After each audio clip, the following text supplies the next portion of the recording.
it's true, we all do breathe, but there are within breathing, there are so many different ways of taking a breath. You know, there are people that gasp with their breath, and one of the things that you like to point out is that you want them to be acoustically quiet with their breath, because anything that is a gasp amounts to, on the intake of air, a pressure that's directly surrounding your vocal equipment. So you don't want to do that.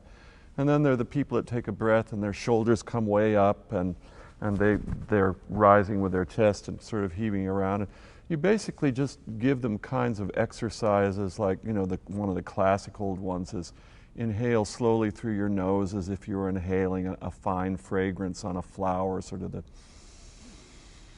which does a lot of things, actually. I mean, it slows down the breath. The breathing through the nose oftentimes is less, it takes a little bit more effort from the musculature in the body than just taking a quick breath through the mouth would.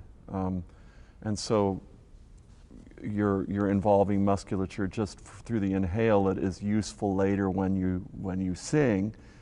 But I've never been one to give necessarily specific breathing exercises, although there are teachers that really do that, you know. But I will try sometimes to get somebody in a position physically where I can put my hands on them, and this is another thing that's tricky sometimes with teaching, is that you have to ascertain whether it's all right to touch somebody or whether they feel comfortable touching you.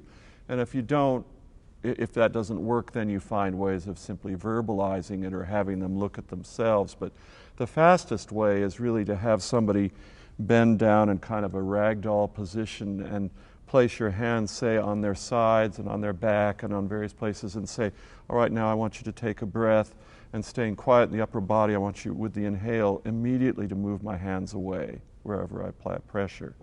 And that's generally what I do. Some people have a student lie down on the floor, maybe with a book on under their head, so that their head is at a good angle to their shoulders, and then they'll put maybe a book or some object on their belly or on their lower abdomen, and say, take a breath, and I want to see the book rise and fall with the, you know. So the answer to your question, I guess, is that most people, that babies and animals and everything, they all breathe correctly for singing. You know, a baby crying never gets tired. And you see them work, and you see their entire being supports that cry. But as we get older, that level of noise is not acceptable in society, and so you're told to hush, or you're told no. And it's what you're trying to do, I suppose, in singing, is to recreate a more original or primal way of breathing and of speaking. So in a sense, you already knew it, but you have to make that available to somebody again and lead them to it.